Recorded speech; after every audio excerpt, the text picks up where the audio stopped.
And now, you're tuned in to RBLR, the home of Tampa Bay's Reveler Sports.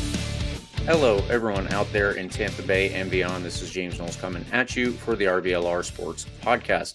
I am here tonight to cover the Rowdies. I'm sure that you have heard that before, and I am sure that you have heard also the voice of Carlos Herrera before. How are you doing tonight, Carlos? That's me. I'm doing well. James. A decent weekend. I've been doing a lot of studying for an LSAT coming up here. Going through that whole process, which has been plenty of fun, as you can imagine. More importantly, the Rowdies picked up a nice result this weekend. Very chaotic result, I think, is a good way to describe how this game kind of went. I'm really excited to talk about it because it was just kind of all over the place. It was a really good time, once the 90 minutes came to an end, and we came out with a nice victory there. But yeah, overall, it's a nice Tuesday evening. We have a couple games to cover, like you said.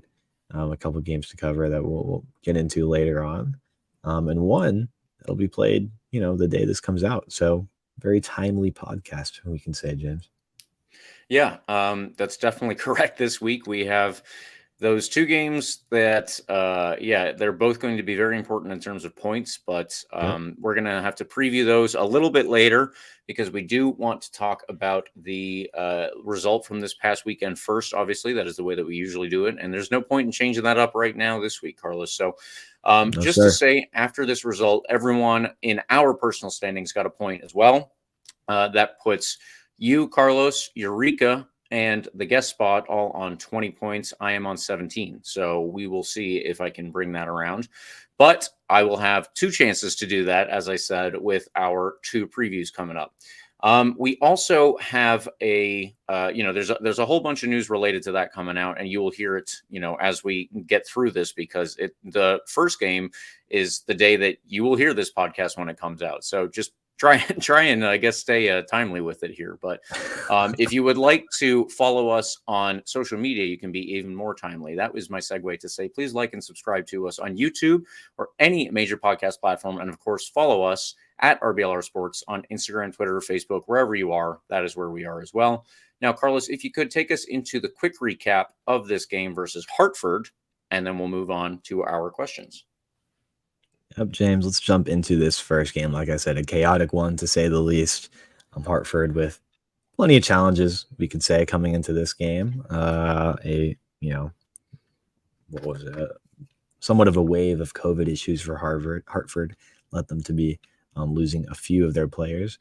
That being said, they did have a pretty decent lineup, James. I would say not much different, actually, than some of their better lineups this season. So all in all, Hartford still came out with one of their stronger lineups on the season, put out a pretty good performance, to say the least. We came out with a pretty usual starting 11 at this point. Connor Sparrow in goal, Antley, Kleeman, Lasso, and Guillen making up a sort of back four. We had Dennis, Jordan Doherty, and Hilton and Harris making up the midfield unit. By the way, lovely to see Lewis Hilton back in the starting 11. That was a bit of last-minute news to come out. I believe the day before the game, if not the day of the game. Pretty fun stuff to have him back in the lineup. He played 68 minutes before he got subbed off late in the second half. And your attacking two were Jake LaCava and Cal Jennings and JJ Williams, interestingly, starting on the bench. This game started well before Saturday, like I said, with Hartford having some of their COVID issues. It looked like they were trying to petition the league to postpone the game or reschedule it. Ultimately, that did not happen. The game was played this past Saturday night. But again, Hartford came out with a pretty strong lineup in terms of how they've, comparative to their other lineups this season. It actually put in a pretty good 90 minutes. They actually took the lead, surprisingly, in the 12th minute with a goal from Elvis Amo. It was a very silly goal that we can break down a bit more later on. Somehow he took on our entire back line and managed to put a screamer into the upper 90 from just outside the box. Lovely finish from him. Interestingly, despite us, expecting this game to be a game of Hartford sitting back and trying to play on the counterattack, it was the Tampa Bay Rowdies, James, that got their first goal of the night on a counterattack. Right before the end of the first half, off of a Hartford corner kick, Kleeman clears, Deion Harris pushes up for the ball, falls to Charlie Dennis just inside of our own half, and Charlie Dennis laces a beautiful looping ball up to Cal Jennings, who was just sprinting up once he realized that counterattack possibility was developing. Ended up taking on two Hartford defenders and put in a beautiful finish into Hartford's net, upper 90. Great finish on, by the way, Marvin Dorchin, the goalie who literally signed for Hartford just for the 25 days because they needed a goalie and they didn't have any other goalies on their roster that were available. Crazy stuff. He actually put in a pretty good game himself, by the way. Second half, nothing too crazy. Again, kind of how we expected most of the game to go. Rowdies on the ball a lot, creating a lot of opportunities. Hartford getting the occasional counterattack. Antoine Hopino almost put them back in the lead around the 70th minute, if I'm not mistaken, with a really, really good looking opportunity that he totally shanked wide. Typical there that we'd give up, one or two counterattack opportunities. And yeah, it wasn't until the 90th minute that Ariel Martinez, the super sub, would come in and calmly and beautifully finish a beautiful cross. Took one extra touch than I think anybody would have expected him to, right in front of the Hartford goalie. Finished it beautifully, and we would take the lead 2-1 in the 90th minute in stoppage time. It wasn't over yet, though, because Hartford did have one more chance in them. I think we kind of fell asleep briefly, maybe celebrating the 3 points prematurely. Hartford did have a really, really good-looking opportunity when Connor Antley turned the ball over in our own half. And fortunately for us, I believe it was Hopino again that just shanked the ball, and their shot went over. That was the end of the 90 minutes, James. Important 3 points to keep pace with Pittsburgh. We are now just 1 point out of first place with 2 games in hand. Lovely stuff. And your Tampa Bay Rowdies have officially clinched a playoff spot already with plenty of games to go. Nice to have that security, I guess, but it was kind of expected, I think, at this point that we'd have that. And now it's a battle, I guess, for that first place spot. Plenty of games to play, 2 games in hand, 1 point behind that first place spot. We're in a nice position for sure, James. And these 3 points, even though it was an opponent we should have maybe ran over a bit more, crucial points, 3 points nonetheless. I'm happy. I hope you're happy. But before we move on to talk about the preview stuff, a couple important games, let's jump into some of these questions. I break down the game, I guess, what happened here in the first half, because I think we did get a bit surprised, James. Early on, it seemed like we were the first 10 minutes or so went kind of how we expected most of the game to go. We held the ball for a long time, plenty of possession, trying to penetrate the Hartford back line. But ultimately, it was Hartford, like I said, on that counterattack that got the first goal of the match in the 13th minute off the Elvis Amo. Beautiful finish. What do you think happened there? What was there something tactically off, or let's just talk about that first goal for a second. Did you see something? Well, I would say obviously there was the major factor that Hartford was doing a lot of pressing and doing that pretty well. I think that Lewis Hilton was obviously going to be. They were going to try to get him heavily involved in the game because it was his first game back, and this is a team, Hartford. Just as you said, they are having a lot of issues right now. Like overall, they're not doing so well this year.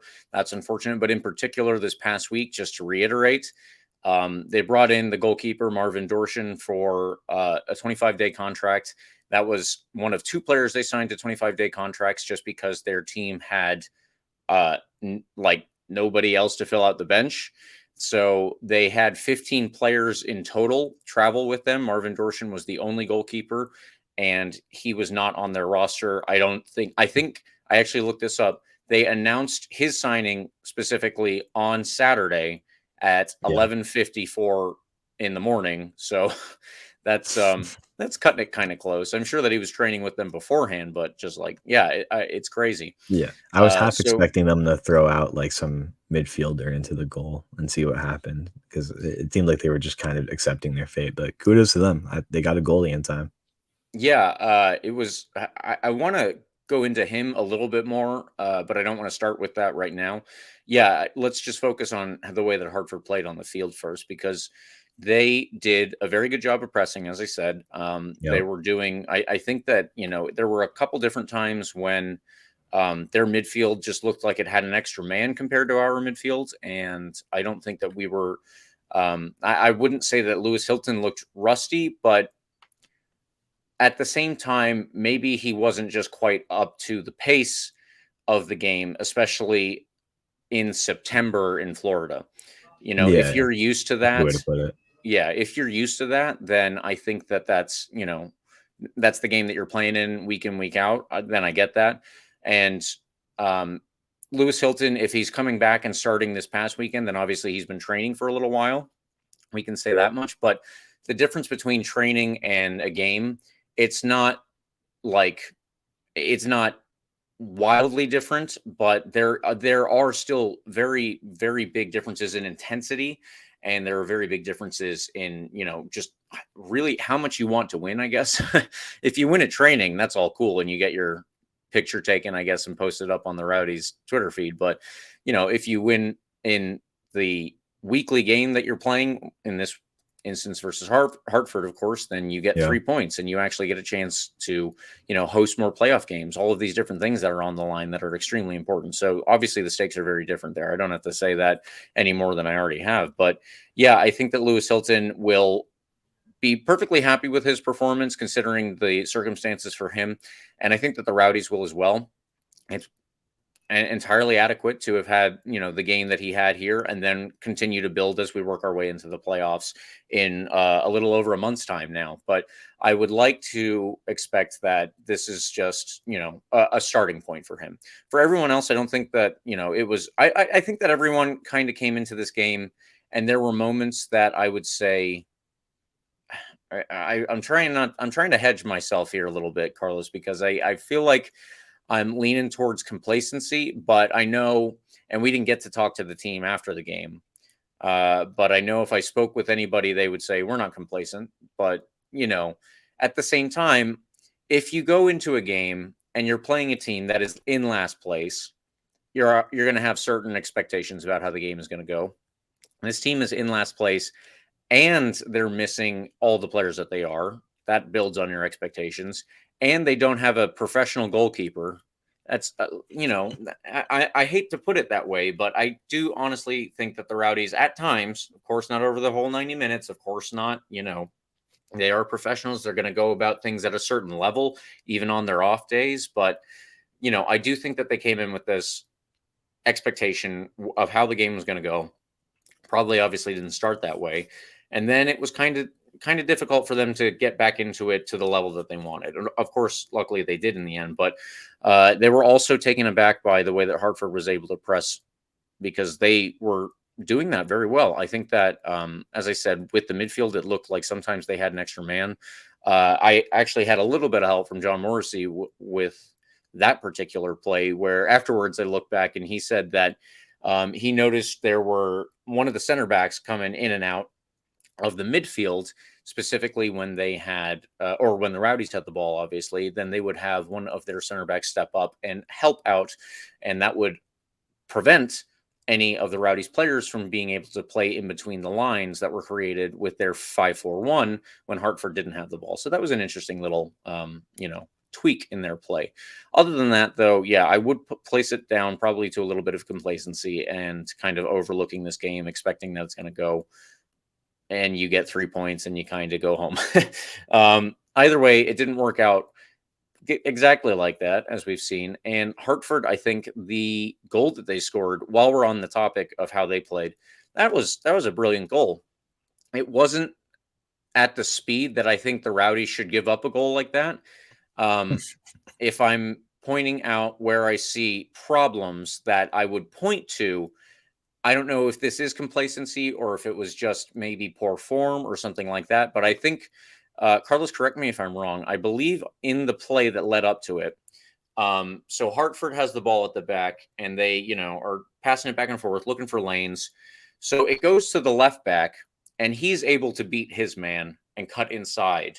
He doesn't move forward with it. So that lane was cut off, but he was able to get around his man that was marking him. So he plays it into the middle. That person then finds their central midfielder. I think it was Danny Barrera who had it. Danny Barrera, I'm pretty sure, turns Lewis Hilton, and then he is able to find Elvis Amo. Elvis Amo then goes and turns Forrest Lasso, and that's where he is able to step into the space where he can give himself a pretty good angle to get the shot off. I believe that, unfortunately, both of them got turned in that play, and I think, this is again where I'm feeling a little one way, and I'm trying to hedge myself here, but I do think that it was the case that Lewis Hilton and Forrest Lasso both got turned very easily. I don't remember exactly who it was on the right wing. It might have been Dayon Harris, who was marking the left back in this play, but he kind of, he did prevent the person, or excuse me, on the right wing. He did prevent the Hartford left back from taking up the space down the wing, but he was still able to take that space into the middle. So it was just, I don't want to say lackadaisical. I don't want to say that it was, well, it was slow. It was slow. So yeah, Carlos, what did you see on that play? Am I off base with that? Or, I mean, that's especially where I'm coming from, where I'm saying maybe the Rowdies were already kind of thinking about, getting out of that game and just moving on. No, I mean, I mentioned it was a pretty silly goal because Mo basically took on most of the back line by himself and Right. succeeded. Yeah. Which really shouldn't be happening. He's a pretty good player, but he's not like He's not like that. that good. You know, like, I mean, he's fine. He's a pretty good player. He's a professional soccer player. He's a pretty big guy to be able to hold people off like that. So he has that kind of physical ability and quality to do that, but I mean, not against kind of the quality of our back line and the midfield we have. I think Forrest Lasso was a bit stranded. He didn't really have anybody to support him, so I'm not going to blame it entirely on him. There should have been more, support for him behind him and around him in general. Like you said, Lewis Hilton didn't have like a bad game per se. But again, he was just a little slow. He's coming back from injury. That's fine to be expected. I think maybe the thinking was this would be a good game for him to come back because we should be on the ball a lot, and there's not really going to be a need to do a ton of running around for him. Right. I think it turns out that there was more physical ability that was needed out of him in this game than we expected because, again, Hartford was doing pretty much everything they wanted to do correctly, and they were pushing the ball up when they wanted to or when they could, which was, again, more often than we expected. In this case, yeah, I mean, Lewis Hilton was just a bit slow to recover. So it was basically a Mo versus Forrest Lasso. Lasso didn't do a particularly great job. Guillen was kind of walking back because I don't think he expected Mo to be able to do what he did. Looking back at the video again, and I mentioned this when I was talking with Eureka before we started recording. Kleeman was incredibly slow to react as well. If you look back at the goal, there's nobody around him, right? And there's no other Hartford players around Kleeman. So if there's a time to go like support your other center back, this would be a good time to do it. And I think it looked like he was waiting for him to make a pass to somebody that just wasn't there. So looking back at it, Kleeman a bit slow to react to it. And by the time he does, Mo is able to just kind of run away from him, shield the ball off with his body, and rip a shot just at the top of the box before Kleeman can step out and block that maybe like a full second late or so. So the whole thing was just, I saw, who was it? There was a couple of shouts for Forrest Lasso to be better there, which I think is totally valid. I saw that on Twitter. I think calling him out specifically would be an injustice because there was plenty of players that were way too slow on this play that developed, again, kind of in slow motion. Yep. Like it seemed like everybody was just kind of sitting back a bit and kind of expecting Forrest Lasso to be able to deal with him. And then when he didn't, everybody was, again, just a bit too slow to react to that. So I think that's a good way to put it, actually. Everyone seemed to be expecting the guy in front of them to stop the play. Yeah. And especially when you have a guy like Forrest Lasso, who's like such a quality player, multiple time defender of the year against last place Hartford striker. I think Forrest Lasso did make a mistake in like overcommitting to that challenge a bit too much there when there was so much space behind him. And I think the lack of support around him from his midfield and other defenders who, again, literally had no one around because Hartford was so like in their own side that it was basically just Elvis and Mo. Everything was a bit slow there. It's just that's really the best way to describe it. I think you did a good job of characterizing it as such, because that was the whole play. I mean, it was just slow to react, and then Mo just with again a brilliant finish. By the way, like it was very impressive, that shot. But it should have never, that space should have never opened up for him. And by the way, that was their only shot on target the whole game. It might have felt like it wasn't because they had at least a couple more pretty good looks. But again, neither of those shots, both from Antoine Hopenow, ended up on target. Never really challenged Connor Sparrow. So that being said, that was their goal and their only shot on target. And maybe I don't know, shouldn't have really happened.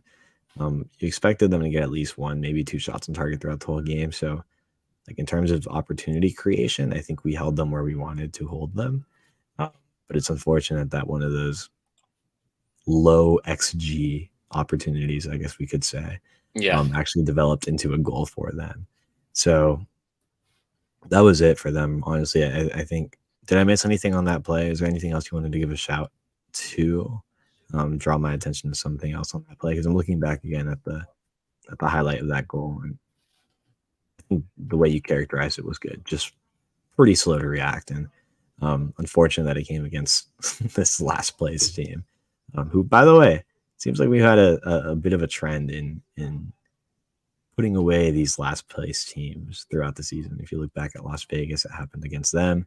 It happened in Loudoun, but I don't think Loudoun's actually. Loudoun's the second to last place in the conference. Happened in Loudoun, happened at home against Hartford, and it happened away to Vegas. That's at least 3 instances off the top of my head of bottom 3 teams. Yeah, I think they're all like bottom 3 that we should be scoring 3-4 goals against, that have been 1-goal games in each of those situations. So maybe a broader trend of overconfidence against the teams that we should be blowing out.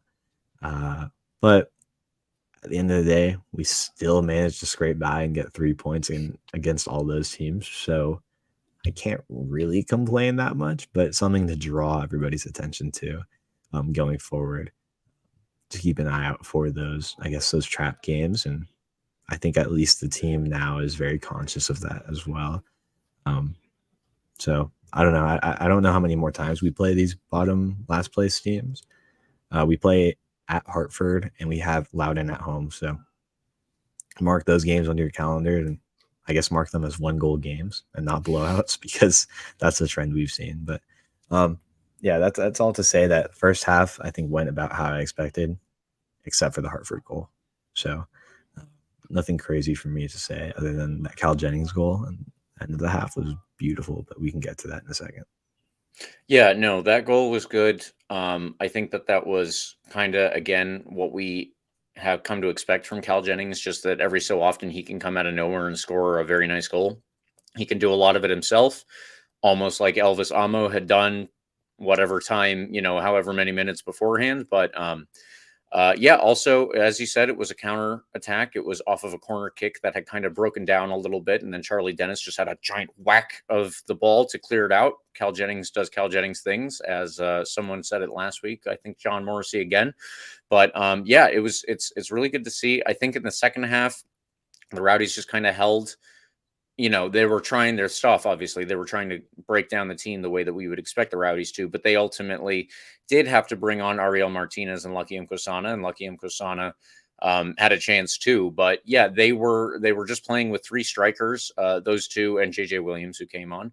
Jan Ekra also came on for Lewis Hilton, so it's good to see Jan Ekra is back again. That's another healthy body that we need, and a very good player over the course of this season.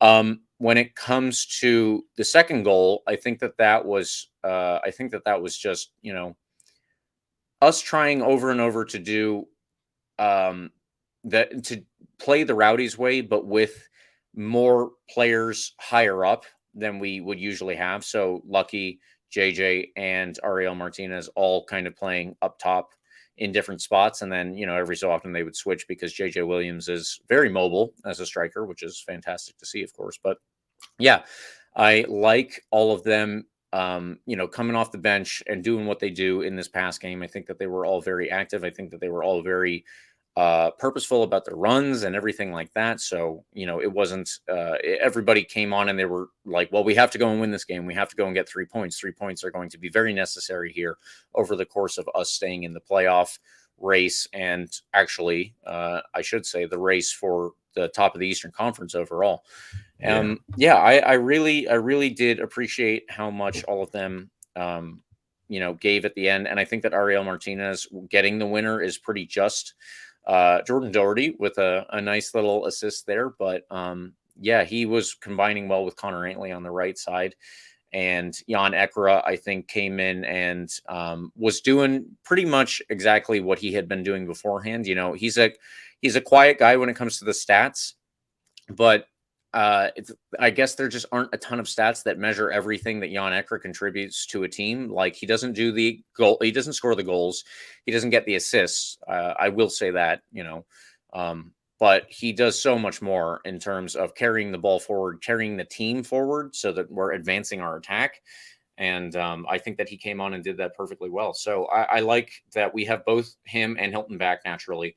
And, I don't have a ton to say about the tactics on this one, because I think even if I am trying to hedge my judgment of it, I still would say that, the Rowdies came out just a little bit less than I would have expected them to in terms of intensity and that kind of stuff. Or maybe that is the expectation, as you said, with last place teams here. But I kind of, Carlos, unless you want to hit on anything, I kind of want to get more towards the narrative behind this game, like how it occurred, what that means for us maybe in the end of the month, and then what does it mean more so in terms of the standings here, because as you noted, playoff spot, that's at least secured. Not that any of us were worried about that, I don't think, even at the very worst part of this season, but still, it means something to have done it this early on. I do want to at least mention again, I think it's worth mentioning because it's really fun to see happening for us.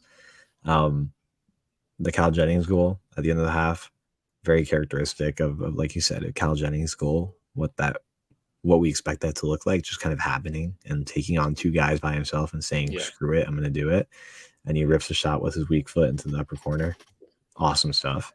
That's the kind of explosiveness I love to see out of him. I just think it was kind of ironic that our first goal came on a counterattack against a team that was pretty much explicitly and exclusively playing to score their offense on the counterattack. And then I want to give a shout out again to everybody on that second goal, the game-winning goal right before stoppage time came around, because it was done so well. Connor Aintley laying it off beautifully to Jordan Doherty. Jordan Doherty getting involved on that right side, as he's been doing a lot recently, by the way. We've been seeing him show up a lot on that right side of the field and getting involved and putting the ball in. Somehow the ball fell to Ariel Martinez, and like you said earlier, and like I mentioned, just incredibly calm, cool, and collected in a way that I don't think most players would be there. I think you're going to have most players just kind of ripping it as soon as they find the ball in front of them. And this position, 89th minute, but he does when nobody else would. Takes one touch, flicks it right over that Hartford defender, and with his left foot finds an open net. And it was so beautiful. I loved seeing that play. And I was telling Eureka before we started recording, I celebrated that way too much for it being a game-winning goal against a last-place Hartford team. It was awesome, and I'm still feeling excited about this game. And I know it wasn't like the performance we expected, but like how he closed it out, I think made me feel really, really good, and made me feel really, really excited. It was just a fun ending, and kind of, no matter what, it gave the fans in the stadium a show. And I think entertainment value was there for sure. So that was fun. Again, not the performance we, I guess, explicitly asked for, but the 3 points is the 3 points. And like you said, Gosana could ended up with a goal. Should have probably been 3-1 with that stoppage time goal.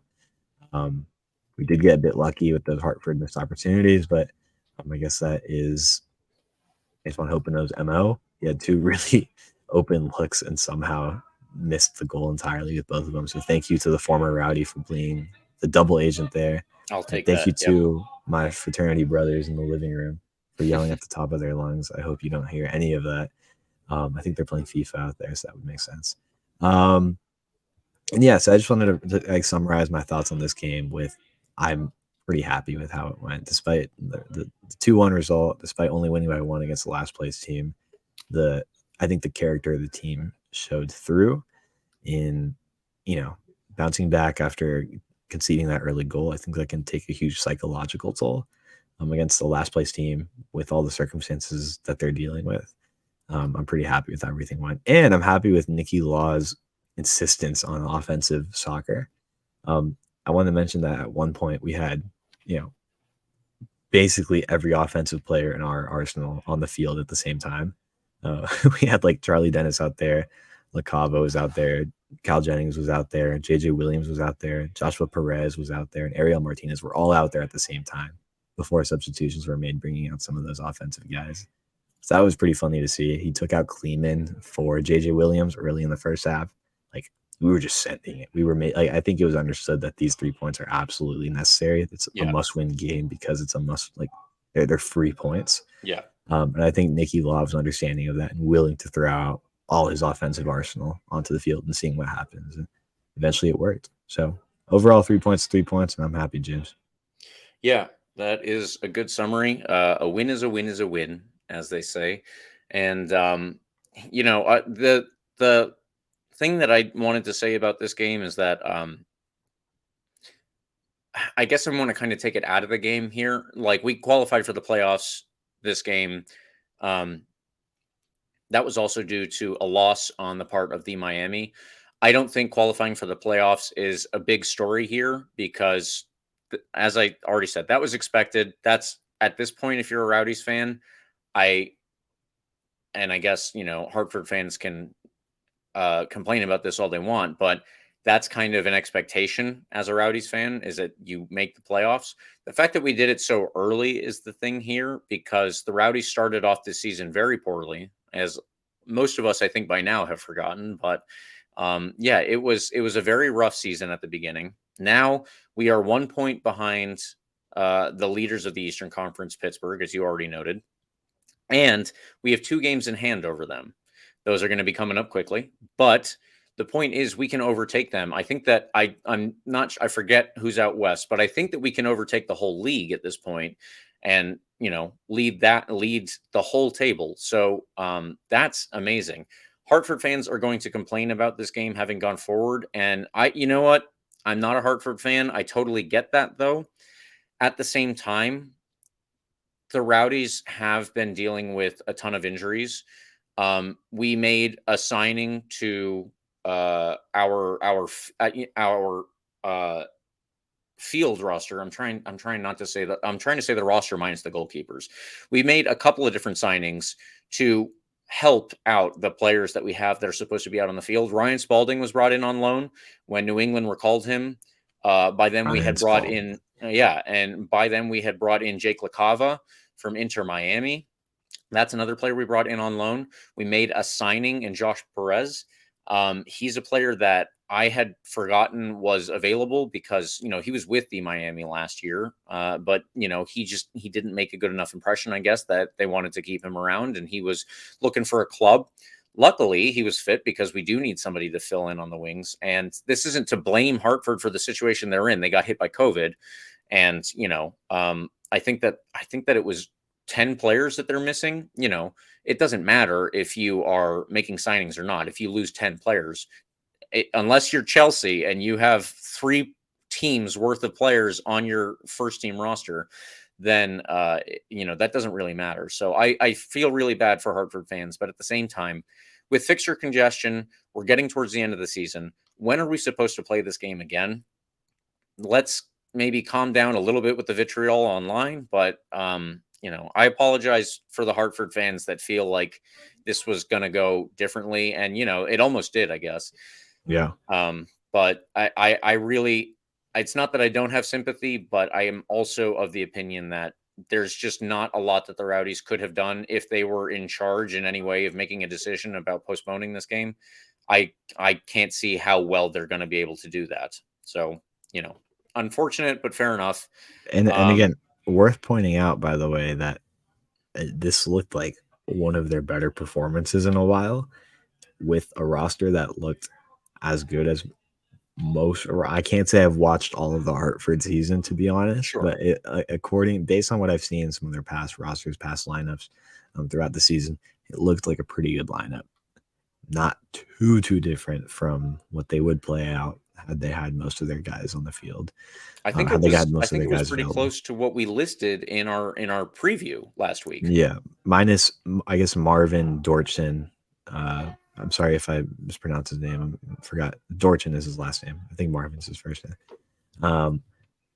So they played a pretty good game, James, and I think we should give them credit where it's due, because they played a good game and they did everything they wanted to do.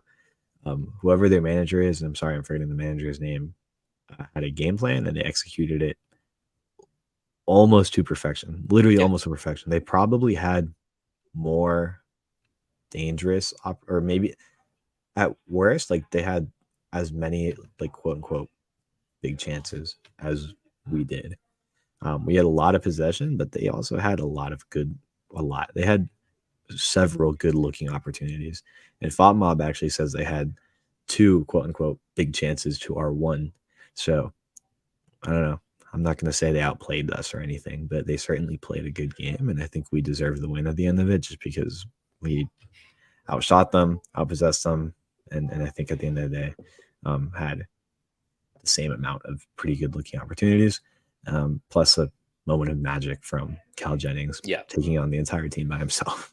That was probably, now that you say it, that was probably a pretty low percentage chance. So, yeah. But yeah, also shout out to Marvin Dorchin. I think that, for a player who, I looked him up earlier, he was signed from Valio FC. They are in the NPSL. If you do not know what the NPSL is, no problem. It's kind of vague within the American soccer pyramid, because there are a bunch of different leagues at every level now because of MLS stepping into things. But they are in the 4th division of American soccer, and the team that he plays for, Valio FC, did not make the playoffs as far as I could tell, which means their last game at the very latest came in early July. So he hasn't played a competitive game since early July at the very latest. I think under all of those circumstances, he came in and did extremely well. I hope that honestly it works out for him, like in terms of getting a professional contract in the future. I don't know if that's with Hartford or someone else. It might not even work out that way, but I think that he did himself a great service in the way that he played in this game. And, congratulations also to Daniel Bloyu, the striker that they brought in on a 25-day contract. I hope that both of them kind of get a look in for next season, at the very least, get to try out over the course of the offseason. But that's all I'll say about that. Hartford fans, I feel for you. But at the same time, you guys are in last place. It wasn't going to go too many other ways. I think even if we played, I don't know, in December or something. So with all of that being said, Carlos, let's leave this game behind. We went into this longer than I expected, because I just didn't expect us to talk about the tactics for so long, considering everything that happened here. But let's do our man of the match. Who was your man of the match for this one? My man of the match, and I won't elaborate on it too much just because it was purely an emotional thing, is Ariel Martinez. Nice. He scored the game winner right at the end of the game, and he came in and made an impact. And that's all we can ask from him. Again, I want to remind everybody that Ariel Martinez is, hold on, let me fact check myself. He is, drum roll please, 37 years old, and he's out there in this Florida heat. Played a fantastic 23 minutes when he was called into the game, and eventually led to the game winner with again, I can't overemphasize what a beautiful finish that was, with all the commotion around him right in the middle of the action in the box. Awesome stuff from him. He's my man of the match, and I don't care if, there's other players out there who I think we can concretely make an argument had more of an impact than him throughout the game, but I don't care. Ariel Martinez, I love him as a player, as a person. I'm glad he ended up on the score sheet. And again, did not have any sort of hesitancy to celebrate against his old team. He was doing his little dance. He was having a good time, and he enjoyed that win for sure. Yeah, I actually like Ariel Martinez a lot as well. I think that he's a very good technical player, and I have a soft spot for Cuban players anyway because a lot of them come from, Cuba as a country is cut off from a lot of the world for reasons that we don't need to get into on this podcast. But the players, the actual soccer players here, a lot of them that are playing in America came to America in a tournament and then had to leave their team, had to literally walk out of the hotel that they were staying in. That is the way that a lot of them ended up playing in the MLS or USL or what have you. So that means they cannot go back to their country. They cannot see their family. In a lot of circumstances, that means that they can never represent their national team again in almost all circumstances. It's a very tough situation. So, I do have a soft spot for Ariel Martinez, and I'm happy to have seen him on the score sheet, just like you said. My man of the match is not quite a story like that, but it is a player who is also on the score sheet, not with a goal, but with the assist is Jordan Doherty. Jordan Doherty was, his pretty much his same old self, even with Lewis Hilton coming back into the team. I think that he fit in seamlessly in a role where he is able to step back when he needs to and help out on the defensive side. He's also able to carry the ball forward a bit and help out on the attacking side, especially in combination with Connor Antley, which is what led to the goal that Ariel Martinez scored. So, yeah, I think that Jordan Doherty is doing extremely well this year. This is a real breakout for him. And, God, I can only hope it continues. But, with all of that being said, Carlos, I want to do a quick thing before we move on to our first of two previews and say that on September 16th, please come hang out with us again at Berry House. This will be our next Rowdies watch party. The game is at 8:30, so instead of the usual time, our pregame show will start at 7:45, and it will be live, and that will take us into the game itself against San Antonio. Now, at Berry House, which is, again, 2 blocks off of the Ybor Strip, there will be a halftime swag giveaway. There will be beer pitcher specials, and these are award-winning beers, folks. So, yeah, please come out. I will be getting all of my friends and family to come and join us like they always do. And if you want to come join us as well, take part in this great party that we're having every week. I don't know if there will be another guy with a pet squirrel like there was last time, but no, you can say that it did happen at the last one. So it's a possibility. I will put that out there. Now, Carlos, if you could, please take us into the Memphis preview for tonight, if you're listening to this podcast when it comes out. Yeah, Wednesday night or tonight, if you're listening to this, like you said, James, when this comes out. The Rowdies will be playing Memphis 901 FC at 8. It's really confusing. That's a lot of numbers, 901, but 8 p.m. is the start time, by the way, Eastern Standard Time.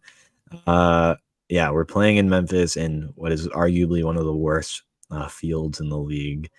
I hate these fields. Tulsa, Memphis, Las Vegas. Come on, get your crap together, guys. Las Vegas, yeah. Like, it's so bad. The Rowdies are in second place, again, like I mentioned earlier, in the Eastern Conference with 50 points from 26 games. We have 2 games in hand on our first place counterparts, Pittsburgh, with 51 points. And like you mentioned earlier, James, Sacramento, out in first place in the West, also has 51 points from 28 games played. There we go. We do have 2 games in hand on our counterparts out West as well. Could leap into first place with a win this Wednesday.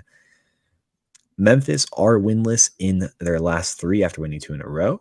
Only 1 loss, though, in those games away to Charleston. They seem to very much prefer a 4-2-3-1 formation with Drew Romig in net. Across the back, you've seen Loney, Aiden McFadden, Graham Smith, Lucas Turkey, and Akeem Ward. Midfield 2 of Leston Paul and Aaron Malloy. Malloy, a fantastic midfielder, by the way.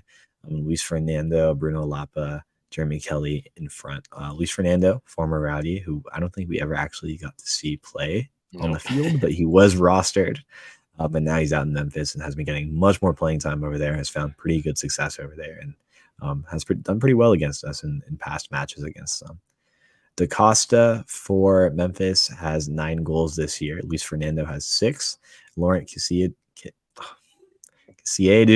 an 18-year-old Knight Pickering, all have 4 goals. Malloy has 6 assists, while DaCosta has 3. Pickering has 4.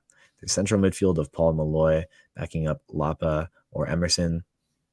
It's pretty strong, James. They will try to create attacks that are spearheaded by the wingers with plenty of speed.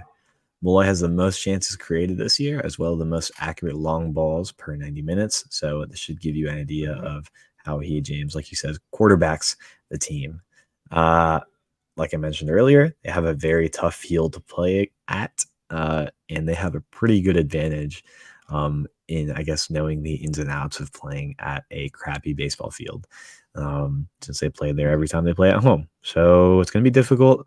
It was a bit easier against FC Tulsa because they're certainly not as good.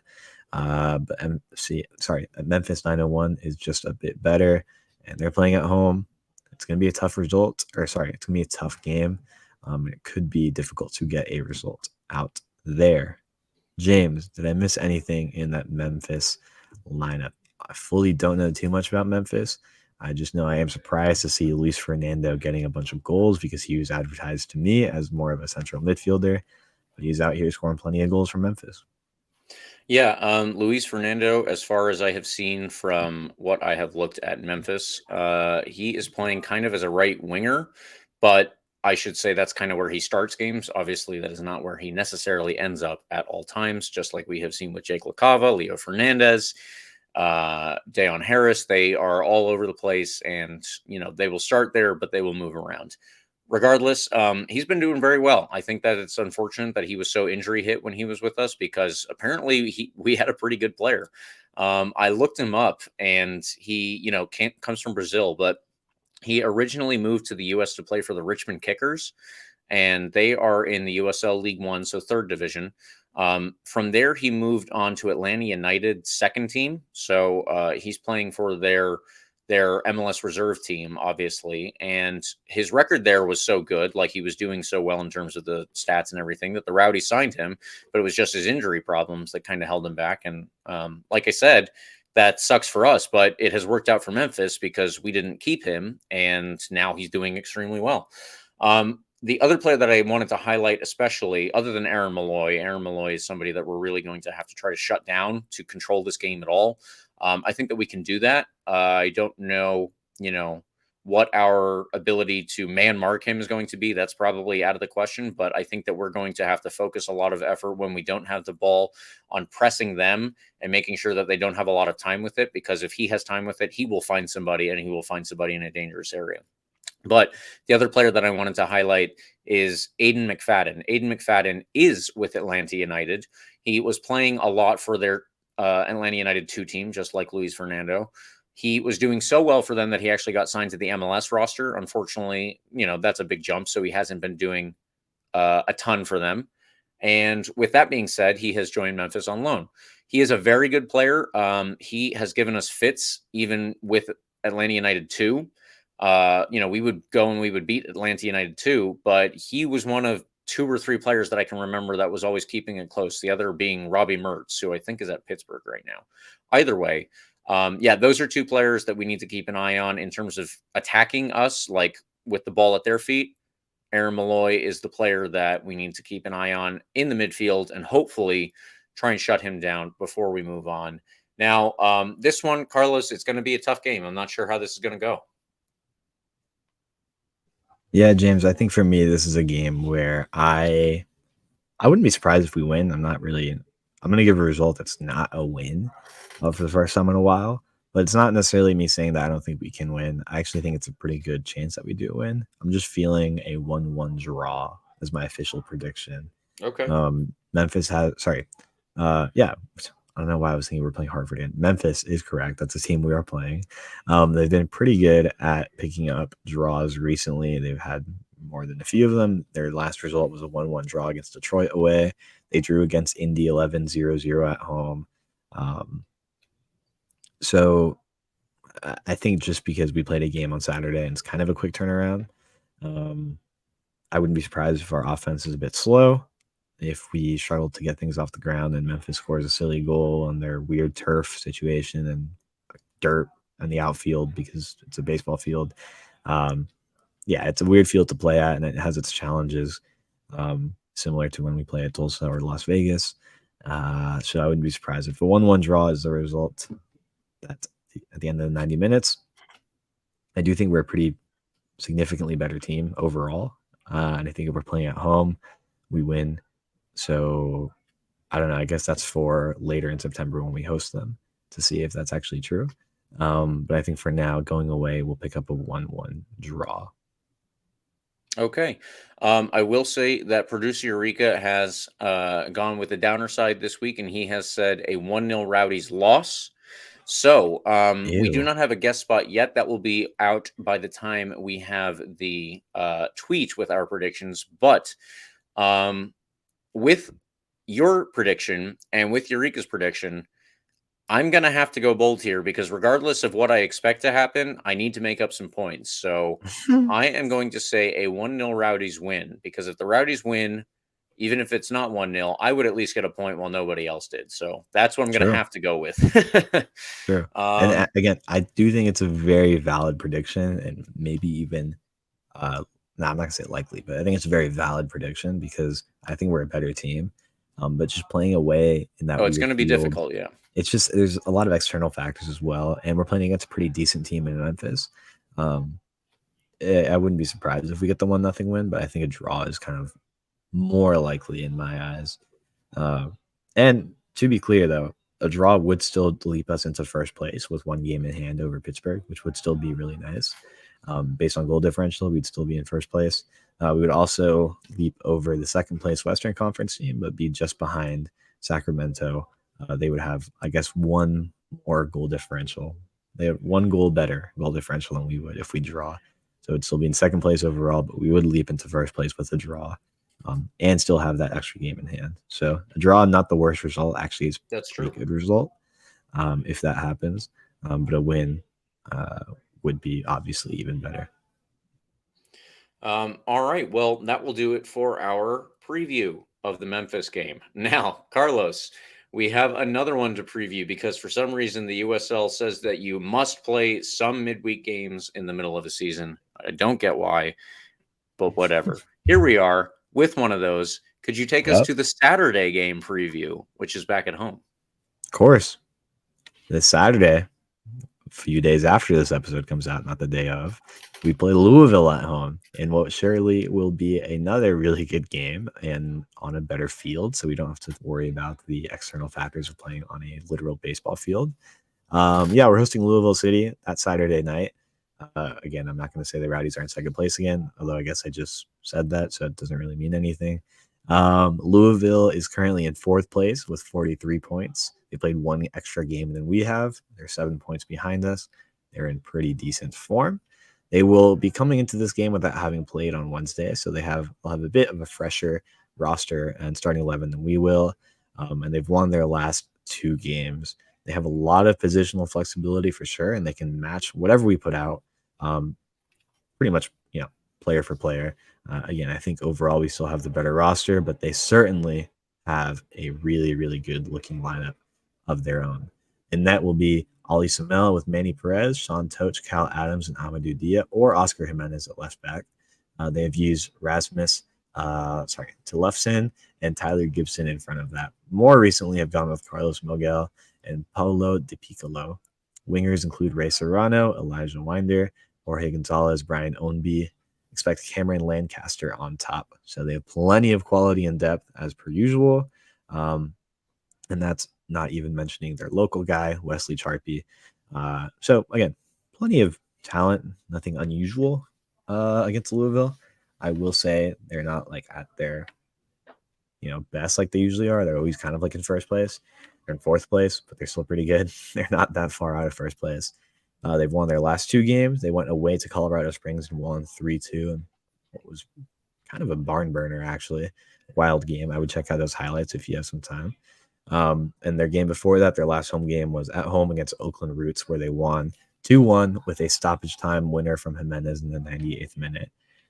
Yeah. The game before, they lost to Birmingham away 2-0, tied 2-2 against RGV at home. So I think they've had plenty of good results, James, but they've also had some occasional disappointments of their own that would keep them, that's keeping them, I guess, from being higher up in the table, leaving points on the field at home against, pretty mediocre-ish teams like RGV, who's in second to last place in the Western Conference. So hopefully they have one of those mediocre games against us, and hopefully we go out there and, put 3 goals in against them at home.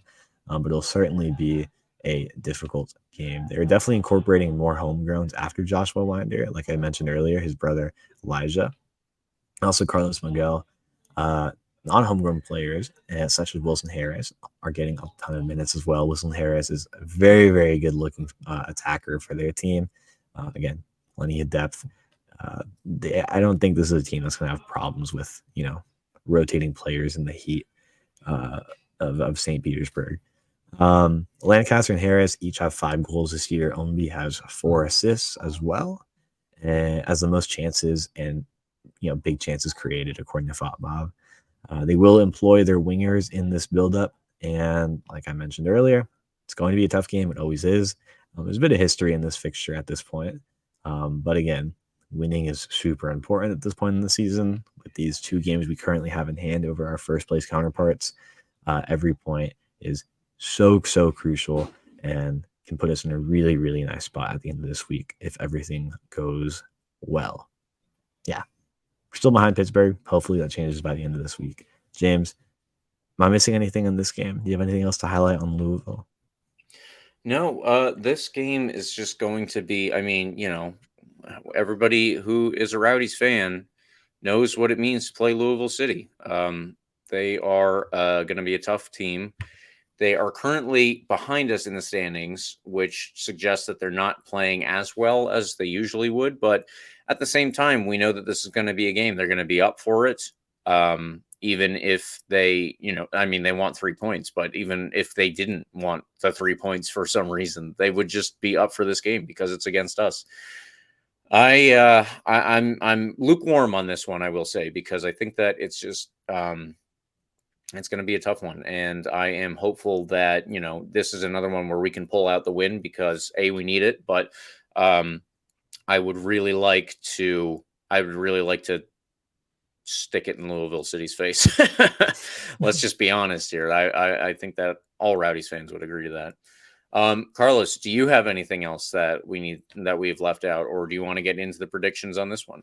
Yeah, not really. I think we covered everything there.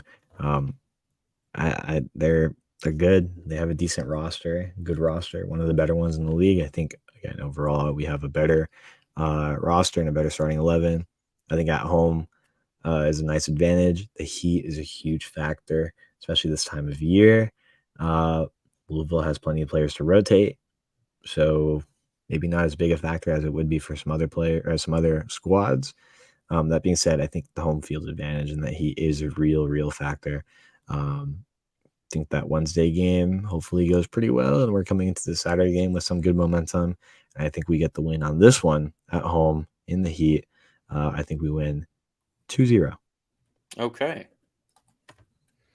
All right. Well, to play off of your results here, again, I'm going to say, and I guess I'm going with producer Eureka on this one. We are both going to say, in fact, that this game turns into a 1-1 draw. There is no guest spot again, but we will have that before the tweet announcing all of our predictions. So just keep an eye out because we will be getting a guest spot for sure, and they will be predicting with us too. And hey, if you're listening, maybe you want to give a prediction, just reach out to Eureka. He is always looking for somebody to do that. But okay, Carlos, you are taking the optimistic one for this game. I'm taking the optimistic one for Memphis by necessity even. And with all of that being said, I think that we are through our 2 previews for games this week. Let's get into the extra time. And Carlos, do you want to kick us off here? Yeah, the extra time segment as we wrap up this episode. Congratulations to Neil Collins for a win on his birthday. Barnsley are now in 9th place with 10 points from 6 games played. First place Exeter City have 13 from 6 points. So it's very, very tight league over there, tight division. Not a bad start to the season so far. I think if I can speak without really knowing too much about the British third division, it seems like they're doing pretty well under the circumstances of bringing in a coach so late in the offseason. Kind of scraping together a roster, making some last minute signings as the offseason came to a close. Looks like Neil Collins has the team kind of going back out there into a somewhat regular formation, regular starting 11. They're not doing too bad, with plenty of room to grow. I think there's good stuff in the future for Barnsley and for Neil Collins. Yeah, and I think that it will be really interesting to see how it plays out over the course of the season. If I'm not mistaken, they did also lose one of their star players just before the transfer window in Britain closed because, I think their defender Liam Kitching, if I'm not getting that name wrong, he ended up leaving, but I wouldn't know that if not for transfer market. But yeah, anyway, it was just a fun little thing that I wanted to toss in there because I saw that on the Twitter sphere, and we all still love Neil Collins, right? Absolutely. We absolutely do, James. I threw in another piece here on our extra time segment because I felt like it, and we're wrapping up, and I just wanted to mention this. If you're bored and you're looking for some more soccer after the Rowdies play this evening, Wednesday night, on Thursday, World Cup qualifiers kick off in South America, and it is none other than my boys, Ecuador, playing against the World Cup champions Argentina at 8 p.m. In Argentina. Oh, okay, gotcha. Yeah, first for whatever reason, every qualifiers we always open in Argentina. It went not too bad last year. Last qualifiers we actually probably could have won. We lost 1-0 during that COVID era. Qualifiers with 4, we actually won 2-0 in Argentina, and it was one of the most memorable results of my life. I still remember that game. So awesome. Hoping for another cool result like that in Argentina. Ecuador in the world qualifiers. Paraguay kicks off the qualifiers at 6:30 against Peru, and Colombia versus Venezuela at 7. So plenty of soccer during this international break if you're looking for stuff to watch. The South American qualifiers are always incredibly intense, incredibly passionate. And it truly is. I know Argentina and Brazil are kind of the clear 1 and 2. After that, there's plenty of room for movement in the table. And truly, Argentina and Brazil, like at home, okay, admittedly very difficult to beat them. When they go away, anyone can really beat anyone. So fun stuff coming up in the future down there as well. I just hope with the expanded World Cup that all of my Venezuelan friends finally have a World Cup to watch because they've been dying for, I guess as long as there have been World Cups. But anyway, we're going to close this one out with one more piece of news. And this is something you've already heard tonight, but we have to hit it again because we want everybody who can attend to come join us on 9/16. That is a Saturday at Berry House. Please come to the RBLR Rowdies watch party. We are going to be there again, like I said, Saturday, September 16th. The pregame show will start at 7:45 with the game actually starting itself at 8:30. We will have a halftime swag giveaway. If you would like some RBLR or Rowdies gear, there will be both. There are beer pitcher specials. And again, this is award-winning beer from Berry House. So if you would like to try it, please do so. I think that it is all very good beer that I've had. And, I guess I drink a lot of craft beer because I just like trying new ones. And I will say that I do think Berry House has some very good beer. So, please join us there. It is always fun. It's always a big, party atmosphere. That's what we're going for. Everybody, I've met a lot more Rowdies friends. I met a lot more of Carlos's family even at one of those. So, it's really cool to, meet more people, hang out, and then we eventually break out into chanting as well. And that's pretty fun because there are a lot of people there who are like, oh, what are they up to? But yeah, that is what we're going to do again at Berry House off the Ybor Strip. Come join us. Yep. Should be a good time, James. All right. Anything else? I don't think so. I think, Carlos, with that, we will wrap it up. Thank you, everyone, for tuning in. We always appreciate when you do and make it even to the end of the podcast. Please follow us at RBLR Sports on Instagram, Twitter, Facebook, Threads, Facebook Live. I don't know. Wherever you are, we are too. I am mostly on Twitter, though, and I am at RBLR James K. What about you, Carlos? At Carlos TPA10 on Twitter. I've been tweeting a lot about Liga Deportiva Universitaria de Quito. My team in Ecuador that my dad and I follow. They pulled off a really crazy upset in the quarterfinals of the Sudamericana, the Europa League of South America, if you're looking for a comparison. We went to Brazil and pulled off a result against Sao Paulo, one of the biggest teams in Brazil.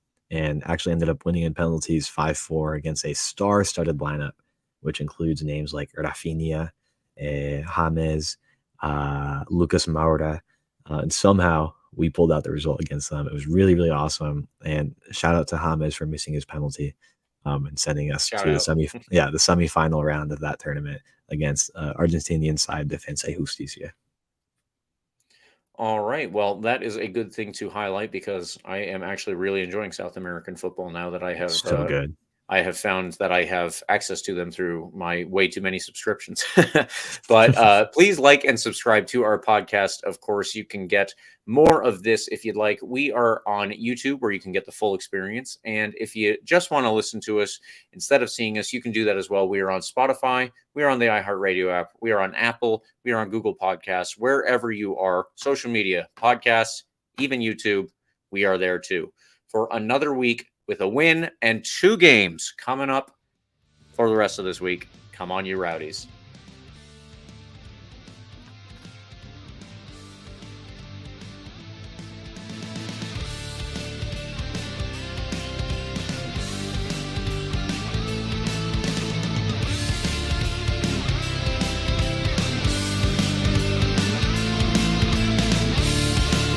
Thank you for tuning into this presentation by RBLR Sports. On your way out of the stadium, please remember to like and subscribe.